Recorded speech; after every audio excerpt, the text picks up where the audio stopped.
అందరు ఉద్యోగ ద్రోహులే. నిజమైన ఉద్యమకారులు లాస్ట్ ఈటెల రాజేందర్ ఉండే ఇవాళ ఆయనను కూడా పొగబెట్టి బయటికి పంపించేసి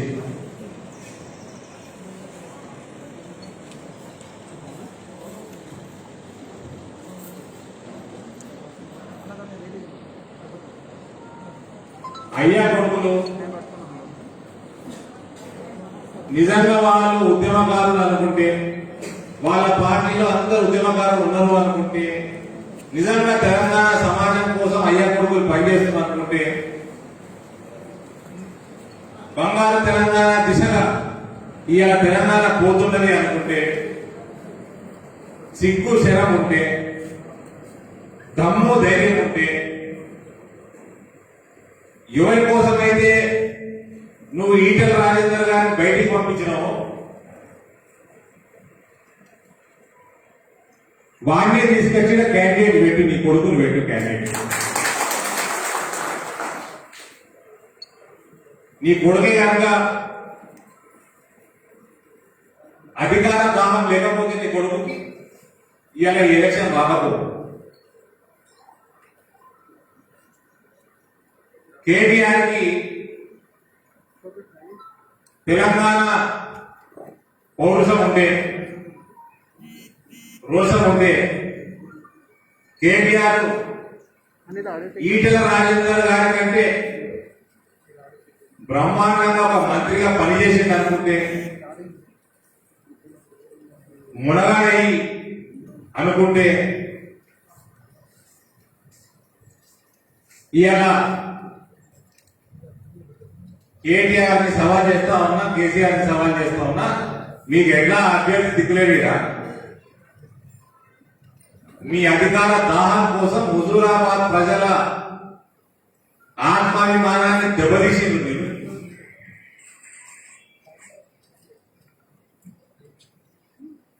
నీ కొడుకుని కేటీఆర్ ని ఇక్కడ క్యాండిడేట్ గా పెట్టాలని సవాల్ విసురుతాం.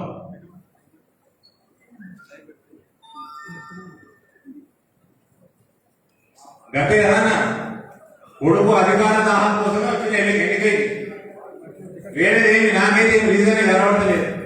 ఇటువంటి మహమ్మారి సమయంలో ఒక దిక్కు హాస్పిటల్ లేక, హాస్పిటల్లో బెడ్లు లేక, ఐసీయూ బెడ్లు లేక, ఆక్సిజన్ తక్కువ పడి ప్రాణాలు పోతా ఉన్నాయి. కానీ ముఖ్యమంత్రి మాత్రం బయటికి వచ్చేది లేదు, రివ్యూ పెట్టింది లేదు. ఒక ఆరోగ్య మంత్రి తెలంగాణ ప్రజల ఆరోగ్యం కోసం దిక్కులు పడుతుంటే నువ్వు ఆయన కూడా వీకేసి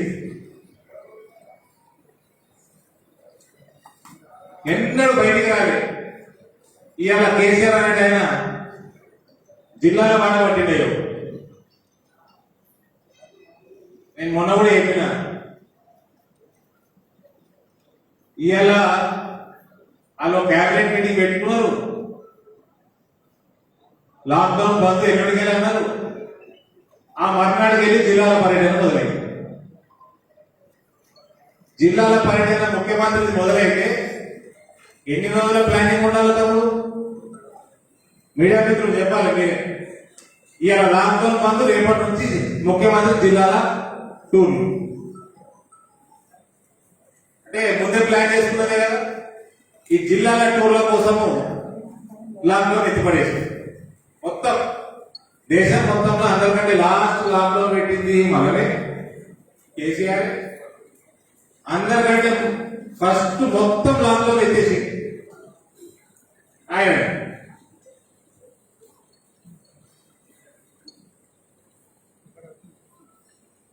ఇవాళ నీ కొడుకే కనుక ఈటెల రాజేందర్ కంటే ఎక్కువ సమర్థులు అయితే నువ్వు హుజూరాబాద్ ఆయన క్యాండిడేట్ గా పెట్టు. హుజూరాబాద్ ప్రజలు నిర్ణయిస్తారు, దుఃఖ పానిక పని వదలరు.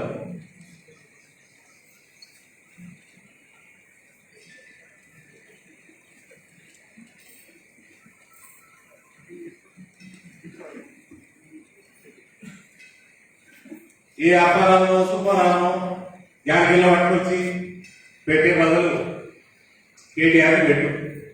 ఇక్కడ హుజూరాబాద్ ప్రజలు, నిరుద్యోగులు, యువత, మహిళలు, రైతులు, అన్ని వర్గాల ప్రజలు నిర్ణయిస్తారు. నీ బద్దల భాషగా లేదు.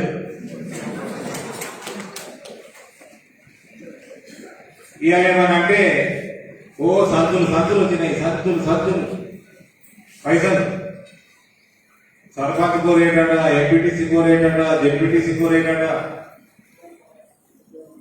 అరే బాగాలు అందరు పైసలు తీసుకుంటారు, అందరు ఇటలు కాగలన్నదో వచ్చిన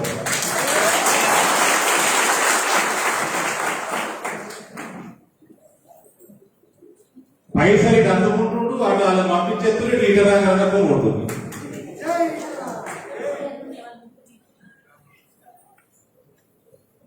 కేసీఆర్ కంటే పెద్ద బేవకూఫ్ని నేనైతే చూడలేదు రాజకీయాల్లో. పైసలు తీసుకోమని ఓటేస్తారా? టీఆర్ఎస్ పార్టీని ఓడబోదామని నిర్ణయం చేసుకున్నాడు. మనస్ఫూర్తిగా కేసీఆర్ కి బుద్ధి చెప్పాలి, ఎలక్షన్ గా ఈ అహంకారాన్ని దించాలని నిర్ణయం చేసుకున్నాడు. పైసలు తీసుకోమని నిర్ణయం మార్చుకుంటా? పైసలు ఓడొద్దా? నన్ను కొనుక్కుంటే నాకు కూడా పంపి, నేను తీసుకుంటా పైసలు. వాళ్ళంతా తీసుకుంటా పైసలు, ప్రజల పైసలు. నేను నిజామాబాద్ చెప్పినా, బస్తాలు చెప్పినా. మా దగ్గర కార్పొరేటర్ ఇలా వెయిట్ పైసలు తీసుకున్నాడు, తెల్లారి మళ్ళీ బీజేపీ వచ్చి నాకు చెప్పాడు. నాకు పోయిన దేశంలో కూడా ఆపసం వచ్చింది. నేను అన్న పిల్లగాల మీద ఎప్పుడు చేయించుకోని చెప్పాను. ఎవడే సోపు ఇలా పోరగాళ్ళకి, కేసీఆర్ పోరగాళ్ళకి అమెరికాలో ఉండగా మరి వాళ్ళు ఆగినప్పుడు ఏదో పోయి కారు గుద్దింది.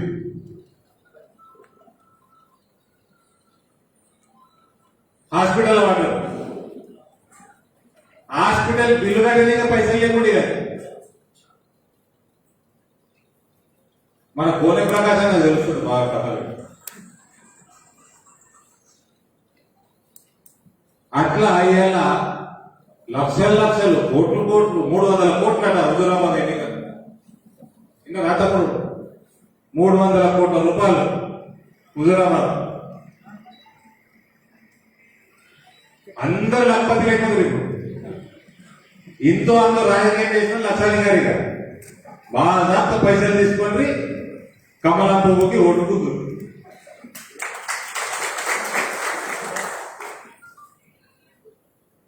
ఈ ఎన్నిక తర్వాత మాత్రం ఒక్కటి మాత్రం గొప్ప నాకున్న కొద్ది గొప్ప అవగాహన చెప్తా ఉన్నా. టిఆర్ఎస్ ప్రభుత్వం పతనం దిశగా ఫాస్ట్ దృష్టిపోతుంది. ఫాస్ట్గా కాదు, వైకుంఠ ధామం దిశగా పోతుంది ఈ ఎన్నిక రాదని.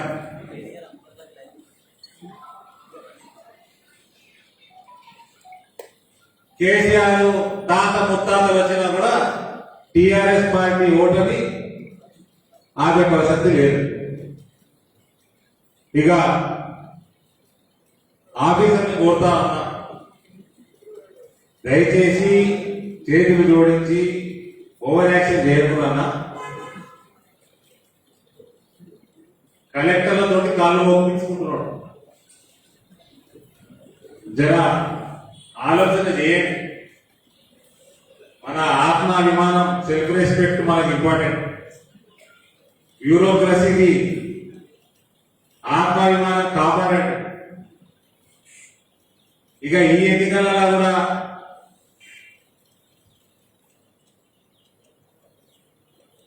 కర్మగారి టిఆర్ఎస్ పార్టీని గెలిస్తే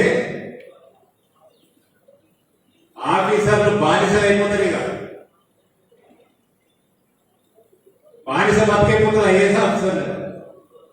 ఐఏఎస్ ఆఫీసర్లు కానీ, పోలీస్ ఆఫీసర్లు కానీ, అందరు గవర్నమెంట్ ఆఫీసర్లు అందరికీ నేను రిక్వెస్ట్ చేస్తా ఉన్నా, మన డ్యూటీ సక్రమంగా చేసుకున్నాం. ఎవరికో మనం బానిస బతకాల్సిన అవసరం లేదు.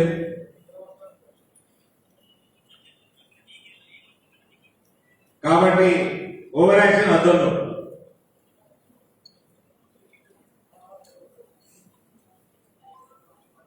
ఆఫీసర్లకు కూడా బయట ఎంత బానిసత్వం చేసుకున్నా కొందరు ఉంటారు కదా, అక్కడిక్కడ కాళ్ళు ఒక్కటారు. ఇంటికి పోయినాక ఏ రకంగా ఇంట్లో ముఖం చూపిస్తారో వాళ్ళు ఇంట్లో ముఖం చూపెట్టారు కదా. కాబట్టి ఆ సిచ్యువేషన్ ఆ సందర్భం రాకుండా చూసుకోండి. బ్యూరోక్రసీ యొక్క డిగ్నిటీని కాపాడాడు.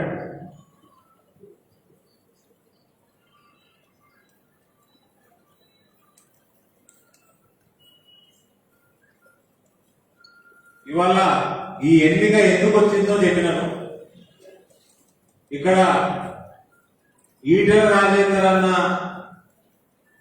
విజయోత్సవ ర్యాలీలో పాల్గొన్నాక పోతాడు. కేసీఆర్ 300 కోట్లు కాదు 1000 కోట్లు ఖర్చు పెట్టుకున్నా నా అంచనా ప్రకారం, నేను ఎప్పుడు తక్కువ చెప్తానయ్యో మళ్ళీ ఎక్కువ చెప్పి తక్కువ చెప్పి ఎక్కువ గెలుచుకు పెట్టు 20,000 నుంచి 30,000 కనీస మెజారిటీతో ఈటల రాజేందర్ గెలుస్తాడు. మళ్ళీ అరవింద్ తక్కువ చెప్తున్నాను, నేను తక్కువ చెప్పి ఎక్కువ గెలుస్తున్నాను. కనీసం 20 నుంచి 30,000 మెజారిటీ తోటి రాజేంద్ర గెలుస్తాడు. దాని తర్వాత టిఆర్ఎస్ ప్రభుత్వం పర్మనెంట్ గా ఉండదు, పతనం ప్రారంభమైతే. కాబట్టి ఆఫీసర్లు కూడా నేను రిక్వెస్ట్ చేస్తా ఉన్నాను, let's stick to our responsibility. మన డ్యూటీ మనం సక్రమంగా చేద్దాం. ఎవరు మనం కండవాలు వేసుకొని పనిచేయాల్సిన అవసరం లేదు. Thank you. మీకు ఏమైనా ప్రశ్నలు ఉంటే ఐఎమ్ రెడీ.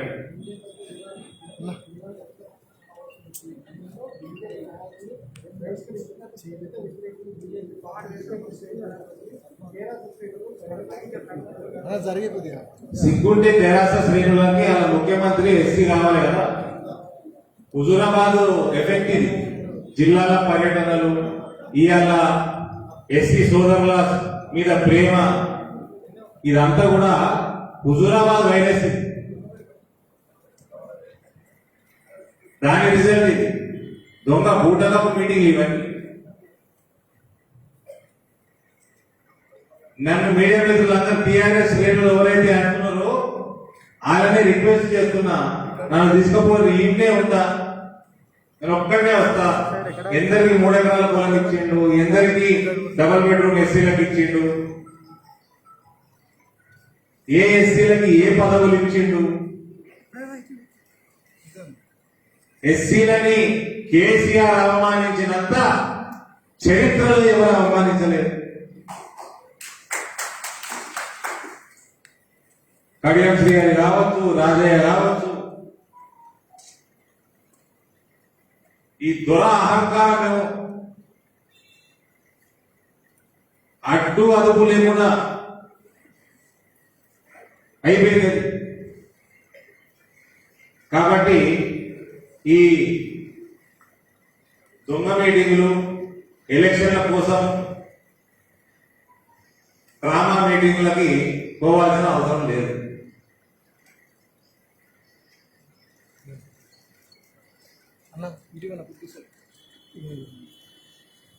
అలా నరుక్కుంటా మెడకాయ ఎంత తింటా అలా నరుక్కుంటాడు. ఎస్సీ ముఖ్యమంత్రి ఏముంది అలా నరుక్కుంటాను. ఏమైతే మరి అదే తలకాయ మీటింగ్ పడుతుంది.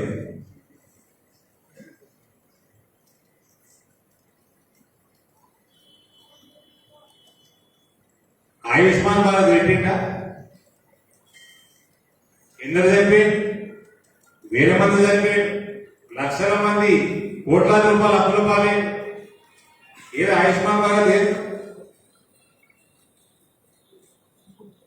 ఇప్పుడు రాంగ నేను హైదరాబాద్కి వెళ్ళి రాంగ అదేంటి మన రైతు సమితిగా బిల్డింగ్ రైతు వేదిక అలా 6 లక్షల రూపాయలు మాయండి ఇగిలించుకుంటా పాదగట్టుకుంటా ఫోటో పెట్టుకున్నాం.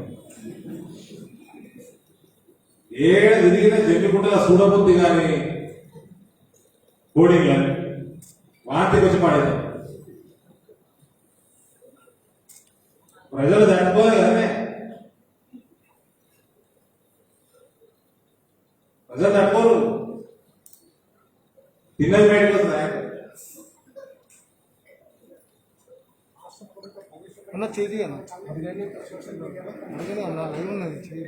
ఏ సంక్షేమ పథకం పెట్టి ప్రవేశపెట్టింది బ్రదర్? ఏ సంక్షేమ పథకం ప్రవేశపెట్టే విషయం చెప్పండి. ఎవరికి సంక్షేమం చెప్పాడు చెప్పండి. మహమ్మారిలో హెల్త్ ఇన్సూరెన్స్ పెట్టిన దుర్మార్గులు కేసీఆర్ ఏం సంక్షేమం చేసాడు చెప్పు.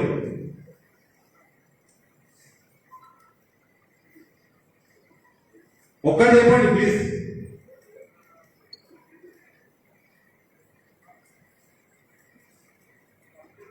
రైతు బంధు అంటాడు. రైతు బంధుల గరీబ్ రైతులకు వచ్చేది తక్కువ, రామేశ్వరరావు లాంటి భూభాగాసులకు వచ్చేది ఎక్కువ. నాకు తెలిసిన వాళ్ళనే 1000 మంది పేరు ఎత్తుని వాళ్ళకి రైతు బంధు అర్హులే కాదా. ఓ లక్షలు లక్షలు పడతాయి ప్రతి సంవత్సరం, కోట్ల రూపాయలు పడతాయి.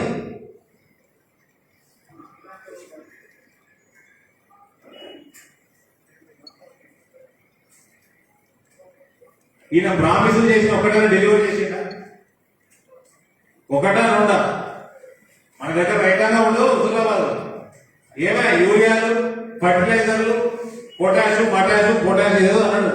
20 లక్షల టన్నులు ఫ్రీ ఇస్తున్నా, అందుకే ఉంటిండు కేసీఆర్ అంటున్నాడు, అందుకే ఉంటిండు కావచ్చు అన్నాడు. ఏమై 3-4 ఏళ్ళు అయిపోయాయి. గరీబ్ మహిళలకు ఇల్లు ఏమైపోయాయి? ఇల్లు ఖాళీ చేయించిండు, ఉన్న ఇల్లు ఇరగొట్టించిండు, మళ్ళా కట్టిస్తా అని 7.5 సంవత్సరాలు అయింది. ఇల్లు లేదు, ఉన్న ఇల్లు కూడా వీగింది చాలా మంది.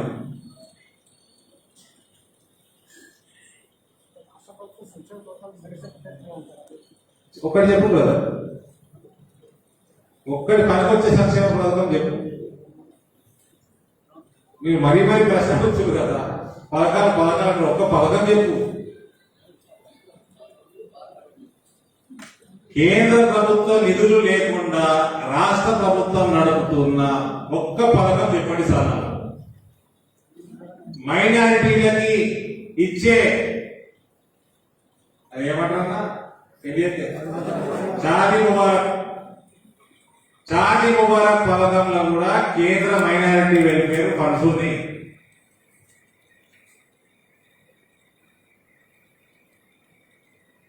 ఈ రైతు సమితి భవనాలలో 6 లక్షల రూపాయలు మాయింది.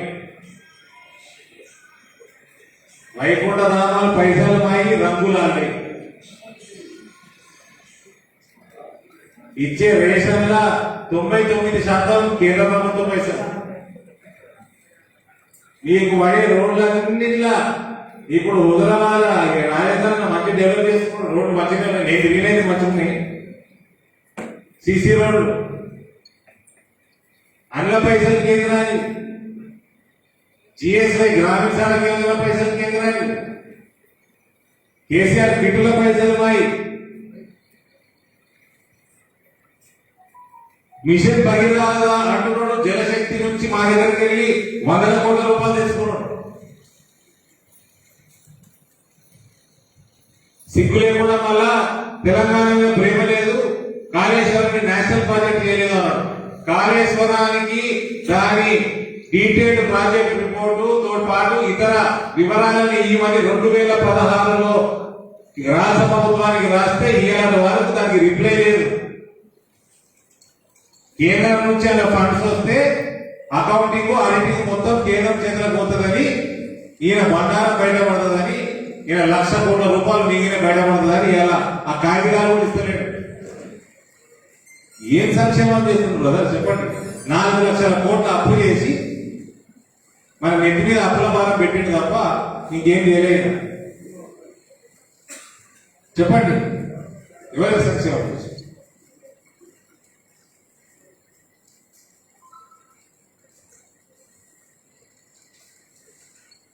సంతోషరావు 7 సంవత్సరాలు 8 సంవత్సరాలకి వెనక పోయి సంతోషరావు ఫోటో చూడండి. సంతోషరావు పరిస్థితి ఆర్థిక పరిస్థితి ఏముండేది చూడండి 8 సంవత్సరాల క్రితం. ఇలా డిఫాక్టో సీఎం అయిపోయాడు.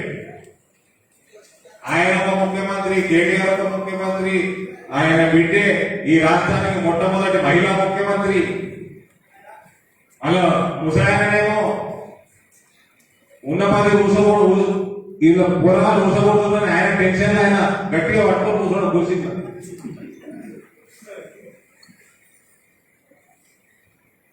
నలుగురు ముఖ్యమంత్రులు అసలు మర్చిపోయిన వాళ్ళు. హరీష్ రావు ముఖ్యమంత్రి, 5 మంది ముఖ్యమంత్రులు. ఈ 5 తప్ప ఇంకెవరు సంక్షేమం ఎవరికి వచ్చింది ఎవరు?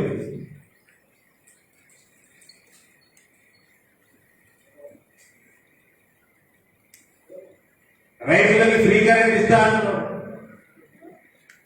కేంద్రానికి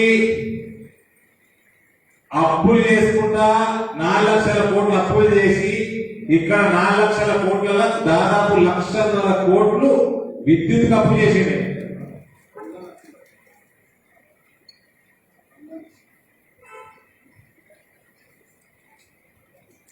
రైతుల్ని అప్పులపాలు చేస్తున్నాడు, రైతులకి ఫ్రీ పవర్ ఇస్తున్నాడు.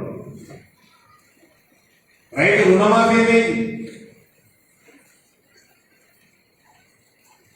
వరి కొంటున్నాడా సమయానికి? మక్కలు కొంటున్నాడా?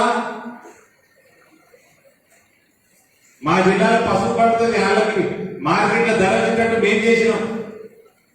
ధర ఒకవేళ ధర రాకుంటే లెటర్ రాయని ఆయన అంటే 3వ సంవత్సరం ఇది. నేను ఎంపీ అయినాక 2వ సంవత్సరం లెటర్ రాయడు. కేంద్రం పైసలు ఇస్తుంది అని వ్యవసాయ శాఖ మంత్రి పార్లమెంట్ లో చెప్పిండు. లెటర్ రాయని ప్రపోజల్ పెట్టాడు. 100 రోజులలో షుగర్ ఫ్యాక్టరీ తెరిపిస్తాను, తెరిపియలే. మళ్ళీ ఆయన కొడుకు ఆంధ్రుల హక్కు విశాఖ ఉత్పత్తి. నీకు ఎందుకు రాలేదు? పక్కకి 3 ఫ్యాక్టరీలు ఉన్నాయి కదా, నిజాం షుగర్ ఫ్యాక్టరీ. మళ్ళా మన ల్యాండ్ అమ్ముతున్నాడు. కొత్తగా స్కామ్ వచ్చింది ఇప్పుడు మా తోటలలో, కరీంనగర్, ఉమ్మడి కరీంనగర్ జిల్లాలో. కాజీ భారత కాజీ కేంద్రాలు అన్ని అమ్మేస్తున్నారు. 12 కోట్ల రూపాయలకి అలా చుట్టాలకి 1 కోటి రూపాయలకి ఇచ్చేసి ఎంత? 1 కోటి రూపాయలు, 1,20,000, 12 కోట్ల ఆస్తి. సంక్షేమం అండి, చుట్టాల సంక్షేమం.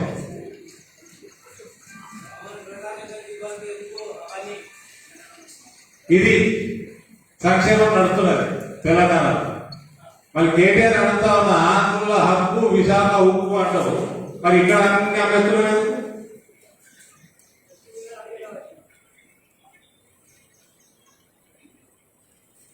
ఏం సంక్షేమం పెట్టారు చెప్పండి.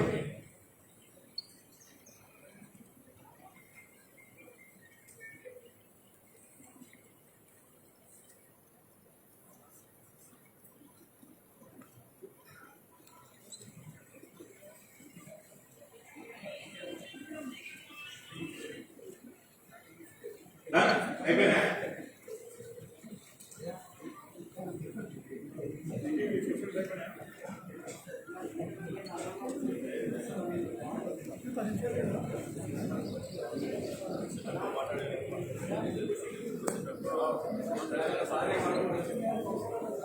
నేనైతే తమ్ముడు, నేను టెక్నాలజీ, సోషల్ మీడియా, ఒక సైంటిఫిక్ పద్ధతిని నమ్ముకున్నాను. నేను 10 మందిని అడిగితే 8 నుంచి 9 మంది ఈగల రాజధానికి వెళ్తాను.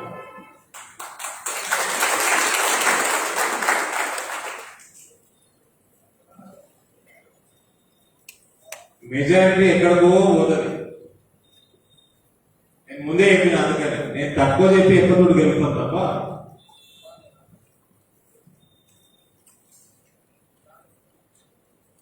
కనీసం 8 మంది 10 మంది ఈగల రాజధానికి వెళ్తాను.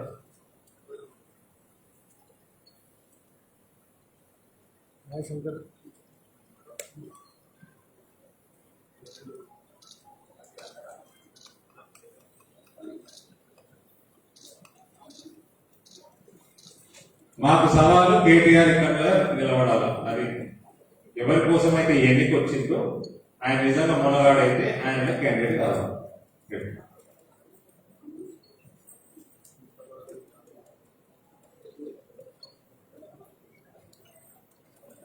నాకు కొద్దిగా జరగాలి ఒక్కసారి మొత్తం వీధి తీసుకుంటాం.